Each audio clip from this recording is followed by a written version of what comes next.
যেহেতু মিয়া মানুহে জুবিনক লৈ পেলাই কি একটা প্ৰশ্ন কৰি দিয়ে, তেতিয়া আমাৰ মনত দুখ লাগে। আজি সবেই আহিছে, আহি পেলাই আজি জুবিন দাক স্মৰণ কৰিছে।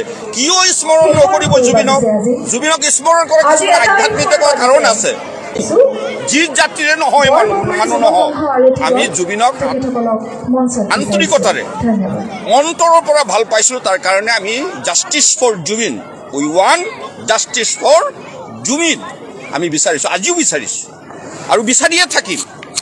এইটো জুবিনৰ কাৰণে ন্যায় আমি পাব লাগিব।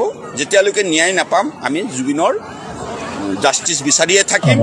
২৬ এপ্ৰিলত যিদিনাখনে ভোট গ্ৰহণ হৈ যাব, এই এজনো মানুহ জুবিনৰ লগত নাথাকে। মামা এতিয়া আৰু অসমত 30-40 ৰাজনীতি নাই। এতিয়া যদি ৰাজনীতি অসমত চলিব, অকল উন্নয়নৰ ৰাজনীতি চলিব। অসমত এতিয়া হিন্দু মুছলমানৰ ৰাজনীতি নচলে। যিদিনাই জুবিনদাৰ মৃত্যু হৈছিলে, সিদিনাৰ পৰাই অসমৰ পৰা হিন্দু মুছলমানৰ ভেদাভেদ গুচি গৈছে।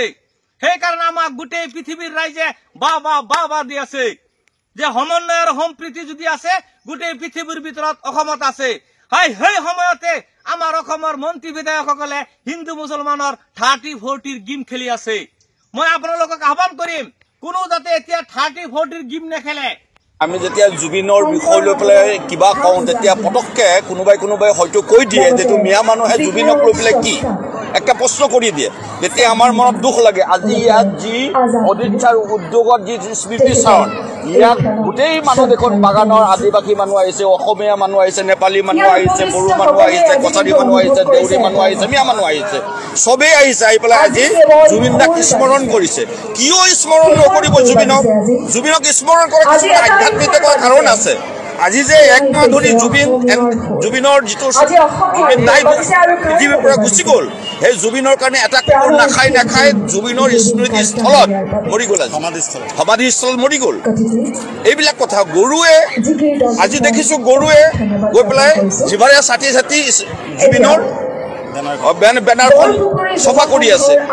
তেনেকৈ পশু পক্ষী আহি জুবিনক যেনেকৈ স্মৰণ কৰিছে, প্ৰকৃতিয়ে জুবিনক স্মৰণ কৰিছে, তেনেহ'লে আমি মানুহ যি জাতিৰে নহয় মানুহ নহয়, আমি জুবিনক আন্তৰিকতাৰে অন্তৰৰ পৰা ভাল পাইছিলো। তাৰ কাৰণে আমি justice for Zubeen, we want justice for Zubeen আমি বিচাৰিছো, আজিও বিচাৰিছো আৰু বিচাৰিয়ে থাকিম। এইটো জুবিনৰ কাৰণে ন্যায় আমি পাব লাগিব। যেতিয়ালৈকে ন্যায় নাপাম আমি জুবিনৰ জাষ্টিছ বিচাৰিয়ে থাকিম। এই একটা কথা। ২ নম্বৰ হ'ল, আল্লাহৰ ওচৰত আমি সকলোৱে দোৱা কৰিছো, জুবিনক কোনে নিপেলাই যদি মাৰিছে, কোনে মাৰিছে, ঈশ্বৰে, ভগৱানে, আল্লাই আন্ধাৰ ৰাতি কোলা পাথৰত কোলা পৰুৱাই খোজকাঢ়িলে, তাৰ শব্দও ঈশ্বৰে ভগৱানে শুনে আৰু তাক দেখিও পায়। তেনেহ'লে কোনে যদি মাৰিছে, কোনে মাৰিছে, সেইও ঈশ্বৰে ভগৱানে দেখি পাইছে। তেখেতৰ ওচৰতো আমি দোৱা পঢ়ি কোৰাণ পঢ়ি দোৱা কৰিছো। সেইসকল যদি মাৰিছে কোনোবাই, তেনেহ'লে সেইসকলৰ উচিত বিচাৰ যদি এই ধৰণিত কোনোৱে নকৰে, আল্লাহৰ ফালৰ পৰা উচিত বিচাৰ হ'ব বুলি মই ভাবিছো। এইটো নিশ্চিতভাৱে আমি এই বিচাৰ পাম, নিশ্চিতভাৱে পাম। Certainly we will get justice for Jubin. পাম, এইটো পাম। সেইকাৰণে সদায় জুবিন স্মৰণীয় হৈ থাকিব।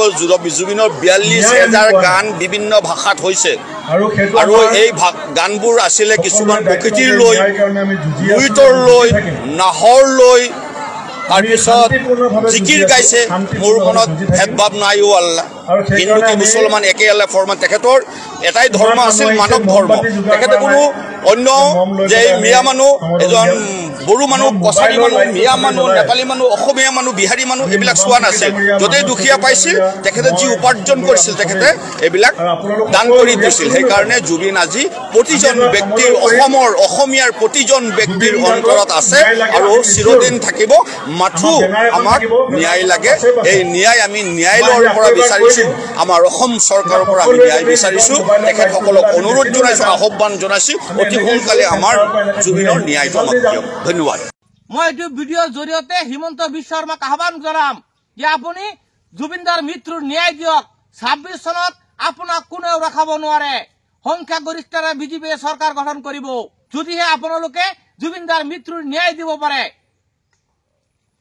আৰু বিৰোধী দলক মই আহ্বান কৰিম যে আপোনালোকে এইবিলাক জুবিন দাক লৈ পিনে কোনো ৰাজনীতি নকৰিব। এইবাৰ অসমৰ ৰাইজে পাল্টি মাৰি দিলে।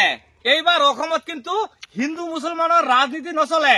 আপোনালোকে যিমানে যি চেষ্টা নকৰক কিয়, কিন্তু জুবিন দা আমাৰ যিটো শিক্ষা দি গ'ল, অসমত কোনো হিন্দু মুছলমান নাই। বৰ্তমান অসমত কোনো জাতিভেদ নাই। বৰ্তমান অসমত কোনো ধৰ্মৰ ভেদাভেদ নাই। সেইকাৰণে আপোনালোকে যি কৰিব পাৰে কৰক। অসমৰ ৰাইজে কেতিয়াও এইবাৰ অসমত হিন্দু মুছলমানৰ ৰাজনীতি নচলে। এইবাৰ অসমত উন্নয়নৰ ৰাজনীতি চলিব। জুবিন দাৰ আদৰ্শৰ ৰাজনীতি চলিব। এইবাৰ অসমত জাতিৰ ভেদাভেদ নচলে। এতিয়াৰ পৰা অসমত হিন্দু মুছলমানৰ ৰাজনীতি নচলে। আপোনালোকে যিমান চেষ্টা নকৰক কিয় আপোনালোকে সফল হ'ব নোৱাৰিব। এতিয়া চাওক গোটেই